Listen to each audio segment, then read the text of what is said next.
All right, I'm going to be doing a video here today on installing a cruise control kit for a 99 Toyota Tacoma. It's a two-wheel drive, 5-speed manual with the 2.4 four-cylinder engine. This is the, what's the name of the company here again? I can't think of it. I'll put it up over the text here if I remember. Well, actually, it's right here, my genius. It's the Rostra cruise systems. And, you see these guys all the time as far as universal cruise control kits go. I just needed it because, of course, where I'm driving, sometimes 200 miles a day, I'm not going to continue to hold my foot on the gas, and it gets real obnoxious. And that's just something I'm really adamant about. If I ever buy a vehicle, it's got cruise control, and so this will be my first time actually installing one of these universal ones. One quick thing I'd like to add here is so far the customer service for this company has been absolutely phenomenal. Where I went on to the actual official website, and I believe it's the cruisecontrolstore.com. I think Rostra owns that domain. And I told them, I was kind of confused by all the information that was being given out, and I wasn't sure what kit I needed, if I needed any accessories and whatnot. So all I did was email them and said, hey, this is what I've got. This is, my year, make, model, transmission, two-wheel drive, and, all that stuff. And they actually immediately replied back and said, hey, could you take a picture of the throttle body for us? Because there's an adapter you might need, which I've got sitting right here. I'll get it out of the bag and show you more once we're actually installing it. But basically, and here's actually a better blown up picture, with the factory basically flap here for the intake, or the throttle body, there's only a spot for one wire to actually go, one cable. So there's no way to physically attach their things. So they have this black bracket here which bolts right onto the factory position and then gives you that spot to add the cruise control. So that was pretty nice. My only minor complaint is with the cruise control switch that they sent me here. I didn't want this style. I wanted the style that went on the right hand of the steering wheel, and I was going to attach it somehow a little bit more securely, and it was smaller than this. With this one, this is designed, you drill a hole out into that plastic cover on the steering wheel column, and then there's a little nut that you thread into there. And my biggest concern with that, if I ever hit this with my hand or something, it's going to shatter the plastic because, old plastic's brittle. So not ideal. I'm going to see if I can't find a washer that is like a fender washer to really make sure this thing has every fighting chance of not breaking off. If you're not just an idiot like I am when it comes to getting in and out of cars, you might not have that problem. But as for the current pricing here of what I got, you can see I bought this back on September 20th. The cruise control kit was $225. The switch was $40. That throttle adapter was $50, and then shipping was $15. So overall, after tax, I think that's after tax. It was $329. It might have been $350 or something. I'm confident it was $350 something after tax. So that doesn't reflect the whole total. But so yeah, the little, like I say, if I hadn't paid that much for the cruise control switch, it wouldn't have been something worth mentioning. But mentioning it anyways. So anyways, the other option that I would have had with this would have been to use a factory cruise control switch. However, I have really bad luck with those, and it seems like they always break on me as soon as I buy them. And when I was looking up at the time, they were about $50, $60. So with this, this switch will come with a warranty, and I don't have to mess with swapping out steering columns and running a different clock spring and all that crap. It's nice and simple. So another couple things to mention here with this kit that I got, the instructions they sent me, because this is a 99 Tacoma, so it fits in that year bracket. It actually tells you, what wires to hook up where as far as the color codes go. And since this is a 99, it's saying for the vehicle speed sensor, it'll be pin number 8 of the 22-pin connector, which is green-orange at the power control module. And yeah, this doesn't have California emissions or anything like that. But so yeah, as far as the instructions go, they've also got the settings for on the box, what you need to click on and off, which I think is just right behind that rubber plug. So you'll just follow that step by step. And again, there's their number for technical assistance if you end up running into any issues.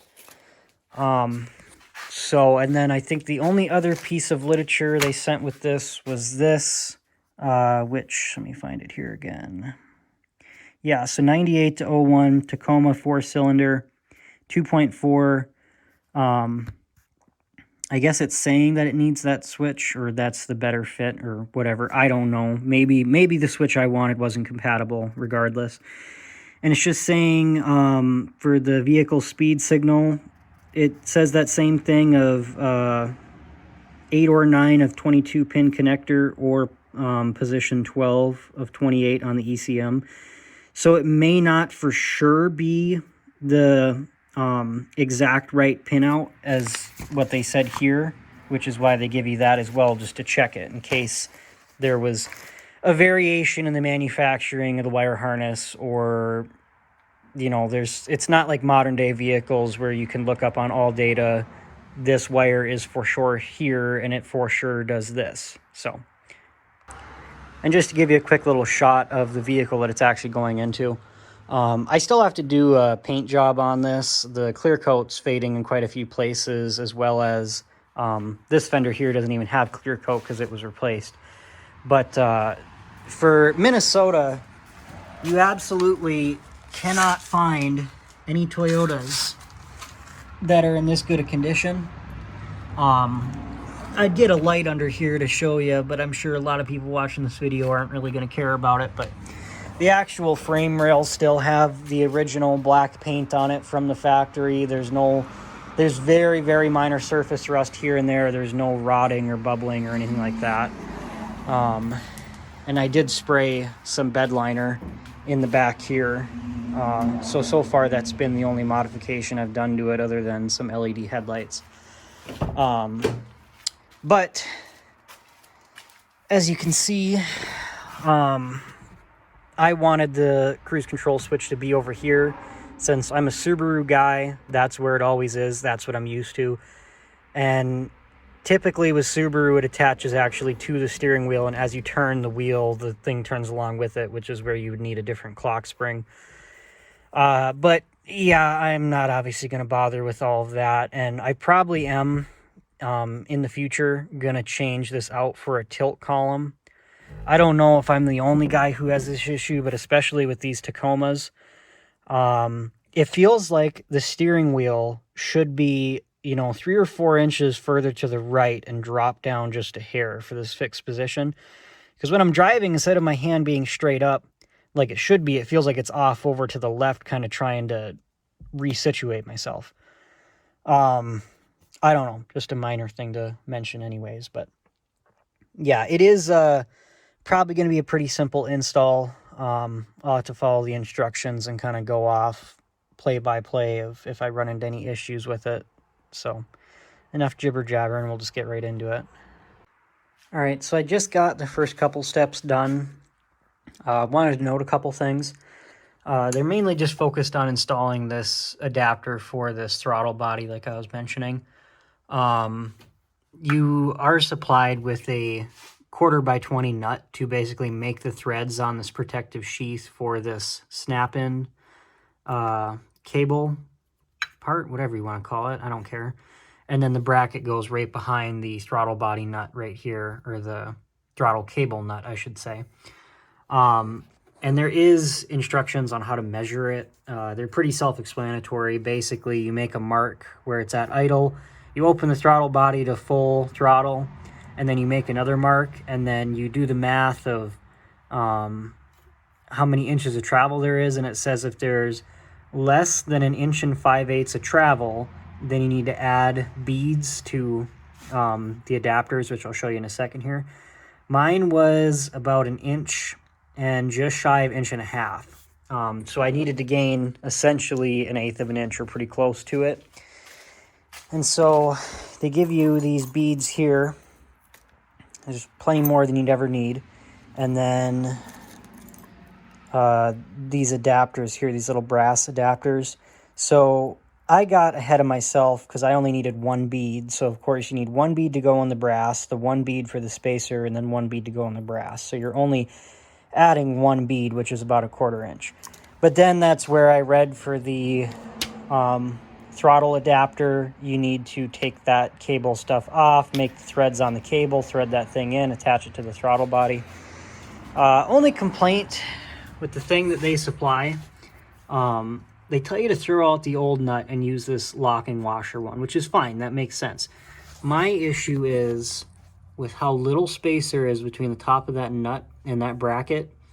I got it on a little bit more than finger tight with a 1/4 inch socket, and it's not a super thick walled socket either.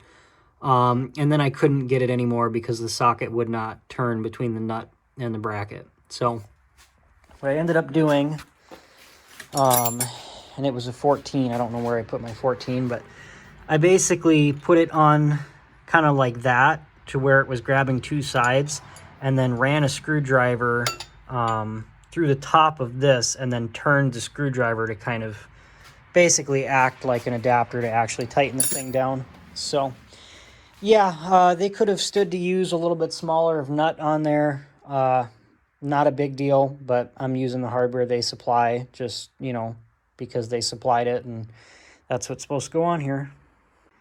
All right, I got that throttle cable adapter figured out now. So disregard what I'd said earlier about the whole measuring from travel and all that, because this, since you have to add the adapter, is a little bit of a different setup. The diagram, which I will grab here, was somewhat helpful. So basically, going from the left to the right, you have the snap-in adapter, the cable bracket, and the actual throttle cable. And then you've got to cover the connector for the bead chain, and there's supposed to be another cover, but there wasn't one. And then the actual connector that adapts to the throttle lever bracket. And so you can see all that here. This, the reason they have you put the threads on is because you might need to tighten it, you might need to loosen it. I had to tighten mine just a little bit. The measurements of this aren't exact. I just put maybe 3 inches of threads on there. And then they want you to run the throttle cable and use this eyelet for the connector to attach to the bracket they give you. And the beads, it has its own locking thing. So you just put the beads in there and then crimp down those connectors up top. And then there is a washer behind this as well as in front, and then a cotter pin holding it on there. And then what you want to do is pull the cable all the way out until it stops from the actual cruise control unit. And then you hook the beads onto there, and you want to make sure there's as little slack as you can get in the beads without this thing actually holding the throttle body open. There's a tiny little bit of slack there, but it's the same amount of slack as what's in the actual throttle cable. And the instructions say, be sure the throttle cable is not being held open by the cruise control cable, which I just said that. And then it says adjust the cruise control cable by releasing the snap-in adapter, which is that little guy, from the cable bracket and threading in or out to adjust the proper length, which is, like I say, why you want some in front of and behind it. And it says, it just says that the bead chain should not have any slack in it, which there's no slack in that, but it's not, there's a very small amount of tension on that, but it's not going to adjust the idle. I think that's about perfect where it's at. And then that little bead chain connector thing, like I say, there was only one in the kit, but you only need one. You wouldn't be able to fit one on this one anyways. But if you were using the loop style cable, like I was thinking, then obviously you would throw this other brass connector on there and throw another protector on top of that. Or actually, no, it is right there. But of course, it won't fit over that eyelet that they supply, so there's no sense trying to fit that on there. So that's the first step done. You know, that took maybe 10-15 minutes of me trying to figure it out. And it's not that it's difficult. I'm just horrible with reading and following directions. They may as well be Chinese. If it doesn't got pictures, I can't really figure it out. I actually just noticed they even supply you with the picture of the exact setup I just showed you, and mention in there, you know, to use the bead chain. I wouldn't follow the whole 3 bead deal. I mean, you know, I just threw however many beads were on there. I've got enough space to make it work, but you could follow this exactly and use the 3 bead chains, just like they have pictured there. Otherwise, I just went through here on the actual box, and this might look a little bit confusing, but it is extremely simple. Basically, there's 12 switches behind this rubber plug down in here, those white little teeth there. I'll grab a light here so you can actually see what I'm talking about. So, down in here, you can see those white little teeth. And if I can get the light right, you see how it says 1 through 12 there, and then it's got on the far left there, it says on with an arrow pointing up. So that means that if the switch is in the up position, it's on. So all you got to do is match it up where number 1, it goes on, off, and so you look right there, 1 is up, 2 is down, 3 is up, 4 is down. And you just line that up according to the engine that you have, and they should send a fact sheet with your vehicle information on this. Otherwise, I'm sure you can look it up on their website. But since mine's a 2.4, I followed that exactly, and it is a manual transmission, so my pin number 11 is in the off switch. So the next step is finding a place to run the wires through the firewall. I'm going to put that cruise control module about where it's at over there, and then run the wire harness just along the back here. It does tell you to unplug the connectors right here. There's 2 connectors. They call them a 2 and a 4 pin. Technically, they're not wrong. The other ends of these are 2 and 4 pin, but it's the only 2 connectors that you can really unplug anyways. So you unplug those because this is the harness that's going to get run along the firewall and then go through a hole. It was saying it needs a 19 millimeter or a 3/4 inch, I think that's right, 3/4 or 19 millimeter hole through the firewall in order to get the connectors through. You can either go drill in a hole, but with this Toyota, let me dim the light here so you can actually see it. So right there, I did find that hole, and there was a rubber grommet in there. It got completely destroyed taking it out, of course, but not going to need the grommet anyways. I got one where I can use the little putty that they supply. And then I just shine my light through so I can see. And you can see right there, it's right behind the, I believe it's the brake switch. No, it's the gas pedal right there behind that white connector. So that's where I'm going to run my wires through. And then this is the other end of that harness here. It's got the 2 connectors that you unplug, like I said, and this is basically going to be the in-vehicle harness, and the other harness is the engine bay harness. All right, I got it mounted about where I want it. The bracket's self-explanatory. I ended up putting it in the vise and putting kind of a right angle bend on it so that this sits here. There's nothing supporting it on the bottom, but I mean, it is in there pretty stable. If you really wanted to be a perfectionist about it, you could, you know, also make a bracket on the bottom, but that's good enough for me. So I went ahead and taped off the wire harness and then used the loom that they supplied and taped over that and just ran it along the back of the firewall there and then in through that hole down there, which I am going to patch that hole with that putty that they supply, or just, I do have some rubber grommets. I can make something work. And then for the cable, the trick with routing this is obviously they give you more length than you need because they don't ever want to sell you short if you've got an old vehicle that you're putting it on. And, you know, it's one of those vehicles where the hood's freaking, you know, 9-10 feet long and you got to put that back against the firewall. They don't want you to run a couple inches short. So you don't want to put any kinks in the thing. You want to kind of loosely lay it and let it lay where it wants to lay, because of course, otherwise it's going to bind up and then your cruise isn't going to work at all. The other thing that I'm going to do before I completely finish this job up is either put some grease on this cable or try to spray some WD down in the cable. You know, I'm only going to probably own this truck for another, I don't know, 2-3 years. I usually don't keep a vehicle longer than a year anyways. But that's an issue you're not going to run into unless, of course, it got water in it or you flooded it or whatever. Or the other thing would be, you know, 10-15 years down the road, the cable might seize up in there. But since it's a plastic cable, I don't think you're going to run into that issue too much. It used to be a common issue with some of the older stuff where it had the metal-lined cable, or the metal sheath, I should say. And I'll plug that in back before I forget, because I had to take that off for the throttle cable. But anyways, I do need to hook up this ground still.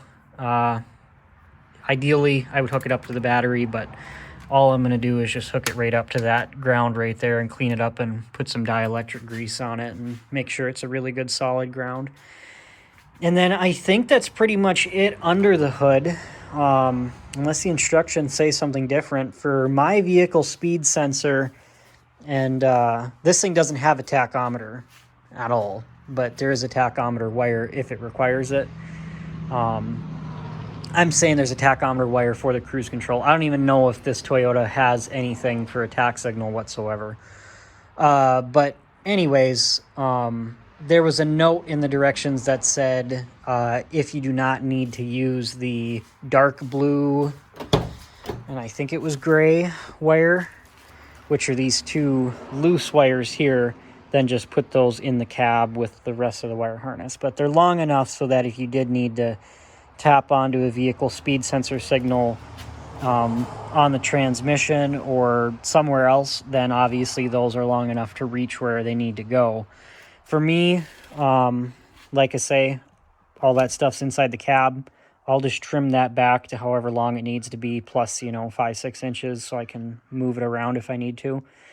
And then also I didn't point out, but these red and blue connectors here, these Scotch lock connectors, they're for, you put the wire in and then you tee into the wire that you need to get a signal off of.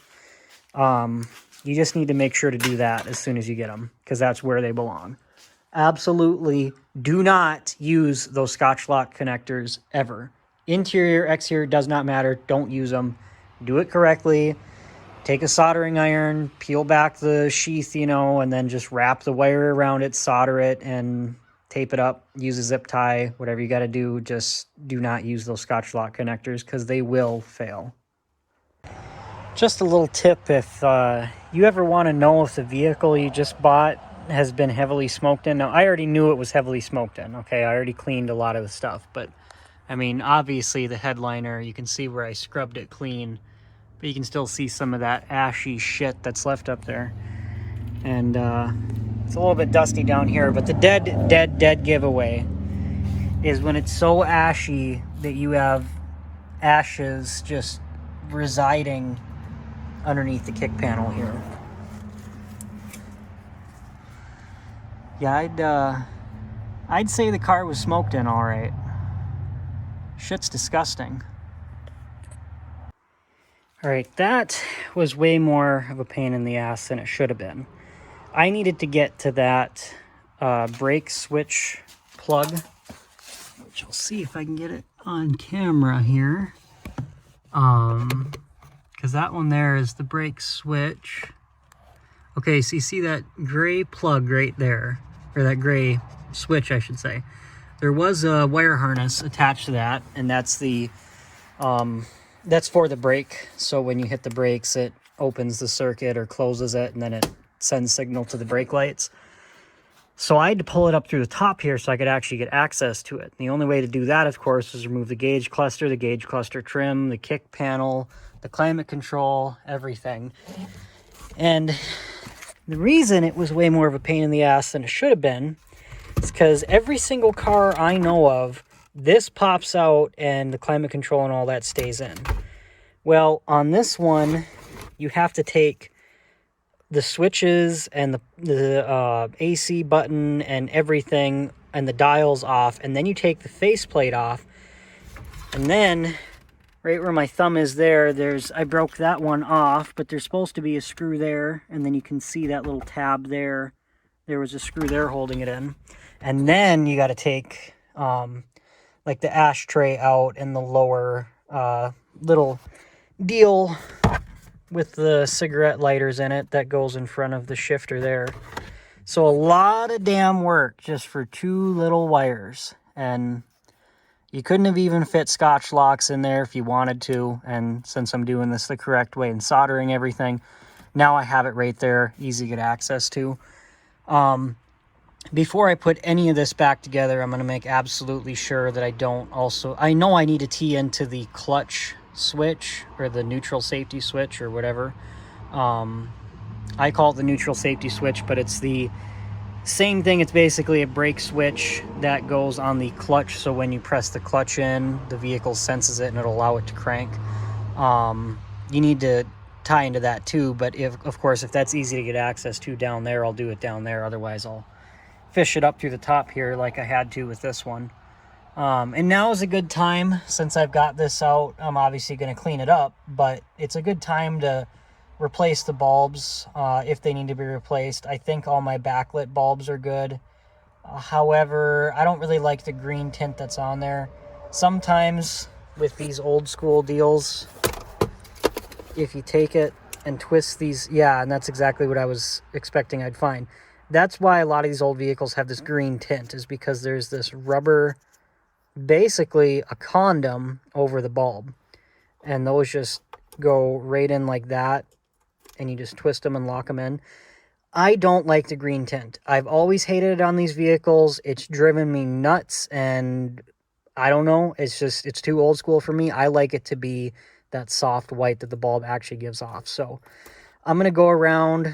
Not only am I going to pull these green things off the bulb, I'm probably just going to replace the bulbs themselves.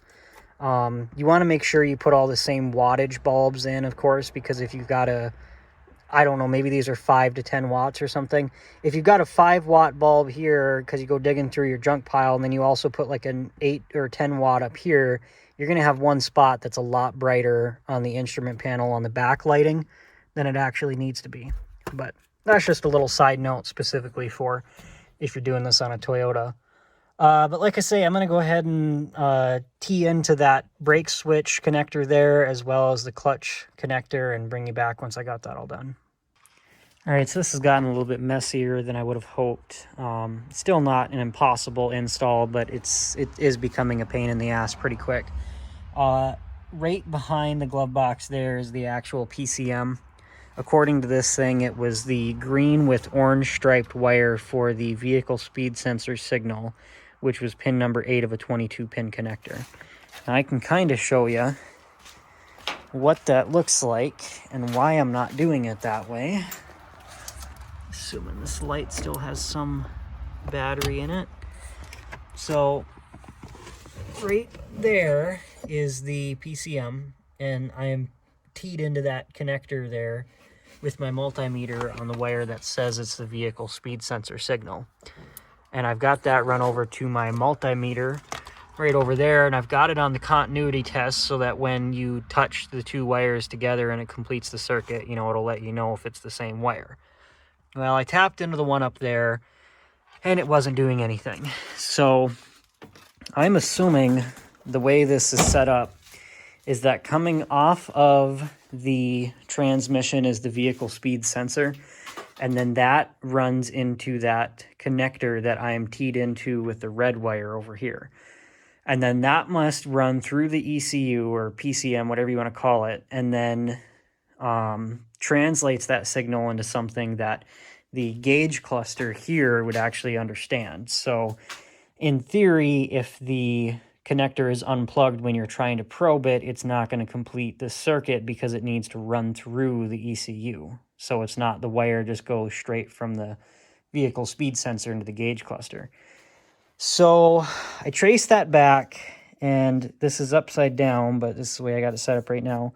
On the back of the gauge cluster here, there's something that says 4P, and when I traced that wire all the way back, it was the third pin here on this brown connector, and that is a green with orange stripe. I checked all the wires. That's about the only wire that I can see that is the green with orange stripe, so I'm assuming that's correct. So what I'm going to do, right now I've also got the ignition. I got the screw pulled out right here. I've got that pulled out because what I'm going to do is, instead of tapping into the wire harness and potentially not getting it correct and then having to undo my work and all that, this will probably be a permanent fix if it works, but I'm just going to take this ring terminal with the screw and thread that down into there. And then on the wire harness here, whichever wire needs to be connected to there, if it's red that goes to ignition, I'm just gonna, connect that there and tighten that down. And then I think it said the gray one was for the vehicle speed sensor. And so all I'm gonna do there, of course, if that is the way that's set up, is run that to the P4 or 4P screw terminal right there. And then that'll just be a temporary kind of a test. And then I can gently set this into its little cubby without actually attaching and putting everything back together. And then I can do, once everything else is wired up, I can do a test drive. If everything works, then I'll make sure all the connections are good and button everything back up together. However, I'm not opposed to correctly tapping into these wires, as like I say, with stripping the insulation back and then attaching a secondary wire to that wire and soldering it and taping it and making sure it's all good. It's just that it seems every single time I do that, I don't tee into the right wire. And I can pretty confidently say that this wire here, which is the green with orange stripe, is the vehicle speed sensor signal, because it's the only green with orange wire that I see. It makes sense. It's on pin 8 of the 22-pin connector, and it goes to the speedometer sensor, I guess you'd call it, the thing that actually moves the speedometer needle. But I'm also doing this because I don't really have high hopes. Like I was showing earlier on this thing, the other possible places that this vehicle speed signal could be. Where did I see it? Tacoma 4-cylinder 2.4. It says it can either be at that position 8 or 9 of the 22-pin connector. So right there, they're saying it's 8 or 9. Well, that makes sense. But then it says it also might be in position 12 of the 28-pin connector. But they are saying it will be the green with orange striped wire. So having said that, worst case, if that doesn't work out, I can just try teeing into the actual vehicle speed sensor on the transmission. I think somewhere not in the instructions, but in the guide, it said something about that, where you could tee into that if you had to, and the wire's long enough. I just don't want to have to do that if I don't have to. All right, so I did just take it out on a quick little test drive, and everything did work. Obviously, I got to button everything back up here, but while I've got it apart this far, I am going to change a couple little things out, like the blower motor's starting to squeak, and it's not something that a little bit of lithium grease wouldn't fix, so I'm going to go ahead and do that while it's out. But yeah, like I say, I'll get all this stuff kind of tidied up and zip tie off the wires and all that. The blue wire for this did get attached to a ground, which, of course, since this is an old school truck, the actual frame for the dash is metal, like it's supposed to be, so that grounded out just fine. Yeah, otherwise, like I say, it immediately kicked on and was able to cruise up and down depending on what button I pressed. I didn't try disengaging it with the brake pedal. That's something I'll worry about later.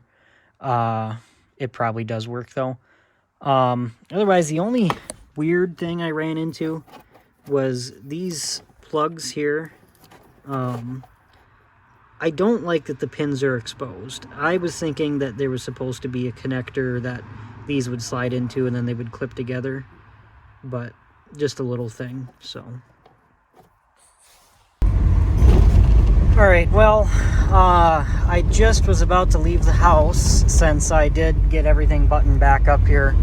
But I did run into one issue. Right now I'm cruising, I'm going to try to cover up the light so you can kind of see it in the shade. Cruising at about 30 or so, and hitting the on-off does absolutely nothing. I'm assuming that probably has something to do with, I was having an issue with getting one of the connectors plugged back in once I rerouted the wiring. So I'm going to go ahead and check that, as well as check the fuses once I get back to my house here. Pretty confident it's going to be something simple, but I'm kind of leery thinking that it's going to have to do also with those exposed metal pins. Maybe they're grounding out somewhere, so we'll see. Alright, so it turns out the kit actually does come with the little connectors here for those exposed pins I was talking about. It is a little bit weird that they would have you put that together, which is why I didn't look for them, but regardless, I'll put them in now. I did find the 4 amp fuse was blown. Unfortunately, the only thing that I even have that's this size is a 10 amp, so I didn't want to throw that in here, but it is the only thing that's going to work. So I'm going to get, the wires are right down here, I think, yeah. I'm going to get that fixed and put those little shields on the connectors. It's funny that I don't have a single one of these size of the actual standard size fuse. I've got about, I think I counted, it was 24 scrap cars in back. Not one of them uses this kind of fuse. And there's Volkswagen, Subaru, Toyota, GM, and I think one other brand back there, but they all use the mini or the little square style fuses. So I'm just going to go ahead and get this thrown in quick. Alright, so it looks like it was just that fuse that was blown from the wires touching each other. Once I added those plastic shields on, it didn't seem to have any problems. Right now I do have my foot on the gas down there, trying to just get ahead of these people here. But anyways, as for the actual functionality of the cruise, you know, you just press that, you can see the green lights on there, and that is, of course, again with this switch. And then once you press the coast there, you take your foot just completely off the gas, and it does hold it fairly well. Of course, there's going to be variations as far as, you know, if your engine is weak, or if you've got too much slack in the chain, or if you're hauling a heavy load, something like that. But, you know, with this Toyota Tacoma, with the 2.4 and the two-wheel drive, it holds that 65 pretty much perfectly when I set it to 65. There's a very occasional dip of like maybe 1 mile per hour. And the same thing goes for, you know, going downhill, it might go up to 66. But yeah, as for disengaging it, you know, you can do the basic. As soon as you tap the brakes, the cruise disengages and it starts slowing down. And if you want to go back to it, you just press the accelerate button, and it automatically takes over throttle to get you back up to the 65, or again, whatever you set it at. I don't know what the lowest speed for this is. I know with most common day vehicles, I believe it's 40 miles an hour. I'm pretty sure you can set this at even 5 or 10 miles an hour. The issue with that, of course, is being in first gear at 5 miles an hour. That's just you with your clutch, or with your foot off, completely off the clutch, and it's fully engaged. It'll pretty much go that 5 miles an hour. But there shouldn't be any sort of speed limiter on this of you have to be going at least this fast, or you have to be going at least, or you can't go any faster than, you know, 70 or something like that. But yeah, otherwise, I mean, it's going pretty good. So, all right, so to finally fully wrap this up here, I don't really think there's any issues with this cruise control set, or this kit rather. You know, the whole thing with the plastic pin out, exposed, whatever, plugs you want to call it, connectors, that was just something that was user error. At that point, I kind of freelanced it and went away from the instructions, and it probably would have said in there, you know, it's specific to what vehicle it goes in, to the order it gets plugged in the connector or something like that. And yeah, I have used it for about 100 miles or so now. Haven't had any problems with it. Haven't had to make any sort of adjustments, but I think for the 350, basically say 375 or something after tax and shipping, with what I paid for that, I mean, it's absolutely no questions asked. It's worth every penny and then some. You know, if the kit was even say 500 or 550, I would have bought it. I don't know how you would integrate factory cruise into this vehicle. I know there is a spot on the steering columns that have the tilt steering wheel. They do usually have cruise built into them.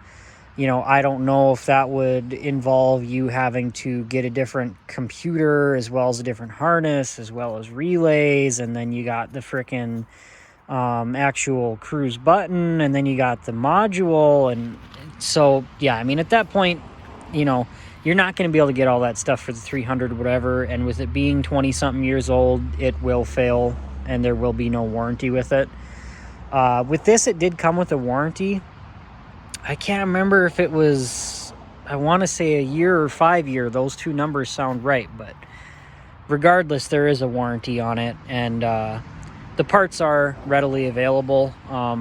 In the actual parts breakdown, it does show you, you know, what part is what and what the part number is. So if you ever had to order a part that broke on your thing, if you could pinpoint for sure, yeah, it was the cruise control module or something like that. Which, yeah, I think the information guide should have it in here somewhere. But I think I showed that earlier in the video. I just more so want to find it for my curiosity. Maybe not. I know it was somewhere in the instructions. But yeah, the paperwork and everything that comes with it is pretty well wrote out. Oh, and here's one of the parts diagrams. So, you know, if you end up needing extra hardware or something like that, then that's there. And there was a better parts breakdown. But with the parts that I had left over, it basically just consisted of this stuff right here. And that's going to be with any of these kits with there being universal stuff. I also now see that there was a bracket in here that would have given me a little bit of a different angle, because the one that I threw on just had 2 holes instead of these 4. Not a big deal. I don't care. It works perfectly the way it's set up. But again, you have the versatility and you have the option. I almost forgot to put these guys where they belong. So yeah, like I say, I think if you're on the fence about getting it, you absolutely should pull the trigger on it.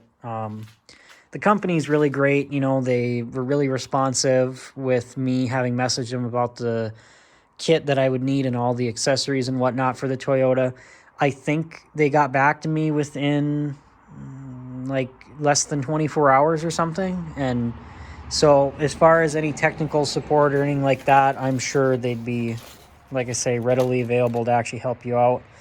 I am going to hold on to the manual and paperwork and all that just in case if I do have to troubleshoot something down the road, as well as if I do sell the vehicle, I'll just send the stuff with it, because I've had some vehicles with no name brand cruise control kits in there, and the first thing I do is rip them out. I don't even care if they work. It's because I'm going to get used to them working, and then they're not going to work, and then I'm not going to know what I'm supposed to rip out, and it's going to snowball into some bigger thing, and I'm going to be replacing stuff I don't need to. But if there's an actual name brand kit under there with instructions that are easy to understand, it's in English, and they're US based, then, you know, it makes sense to keep it in there. So yeah, otherwise, if you got any questions, you can comment down below.